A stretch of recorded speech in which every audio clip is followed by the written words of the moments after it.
We've been married for 51 years. When we first met, I did not care for him. I thought he was crass and he ran around with the people that I didn't care for. But I was a nice guy. And we've been through some hard times. I prayed a lot in the beginning. Well, I didn't go to church for a while, and then when I got back in church, I started nagging. No, she didn't nag, but I always let her go to church when she wanted to, even though I didn't go. And just one Sunday, I went with her in the morning, and I just felt like I needed to go back that evening. And I went back that evening and I got saved. And that was in 1978, in February. And I'm thankful for a lot of things. The thing I'm thankful for the most is my salvation. Been relatively healthy most of my life.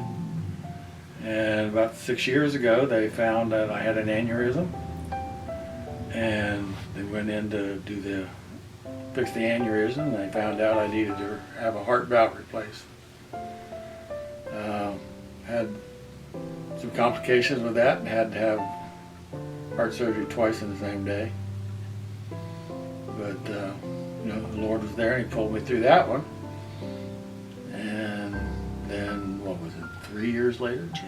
2 years later, I got something called endocarditis, and it attacked the valve that they implanted. So they had to replace it again. And I pulled through that okay. The Lord pulled me through it. It was all Him, it wasn't me. And then I was just, went to the doctor, and I was feeling tired, and just that's no big symptoms or anything. And he said I had some elevated liver levels. They did some testing and they told me I had cancer.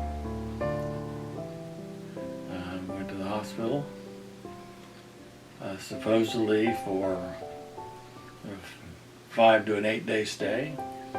They were going to cut the cancer out.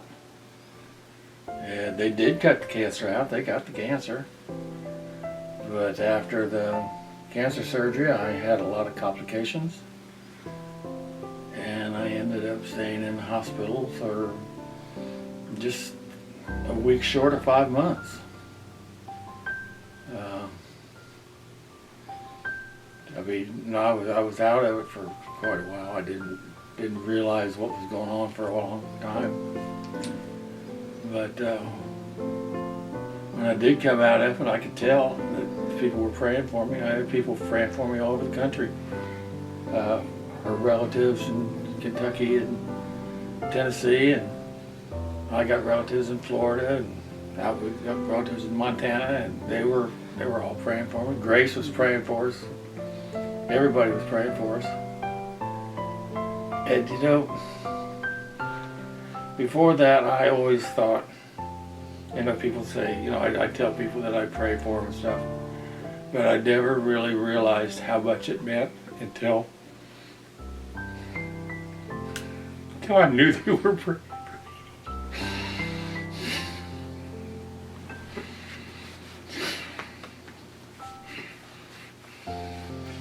And I still need your prayers. I still thank God that He pulled me through it. And I'm thankful for my family. They stuck by me and my wife. She's encouraging me and taking care of me and nagging me when I need it. He spent 36 days at OSU in intensive care, and he was in really bad shape. The first 2 days after surgery he was okay, but the second day is when the blood clots hit, and they had to intubate him, and they took that out after a week, and then they had to put it back in because the blood clots got worse. he started passing blood through the bladder.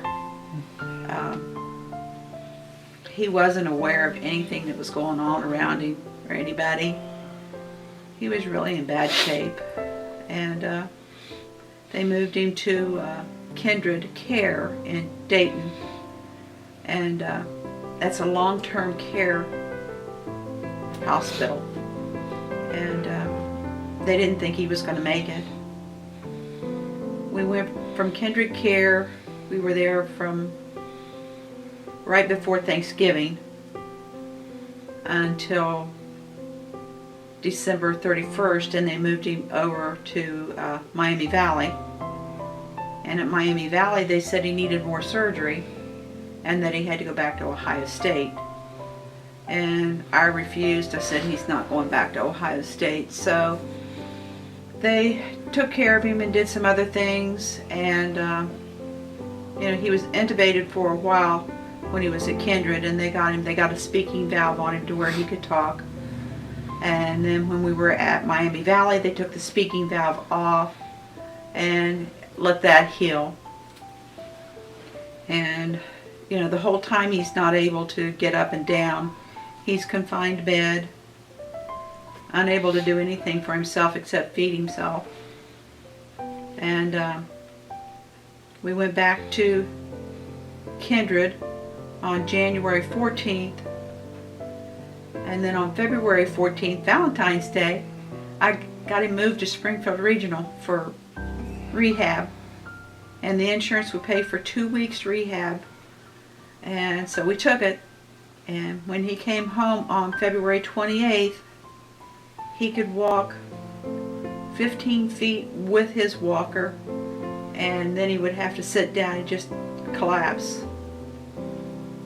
He was in therapy for 6 weeks, and he learned how to get through the house on his walker.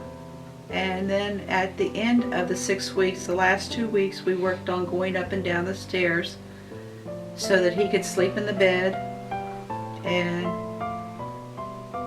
just get through the house. And the whole time I was nudging and pushing and shoving and fussing and making him do things that he didn't want to do. But I'm thankful for it now. And I'm very thankful that he is as well as he is today. It's a God thing.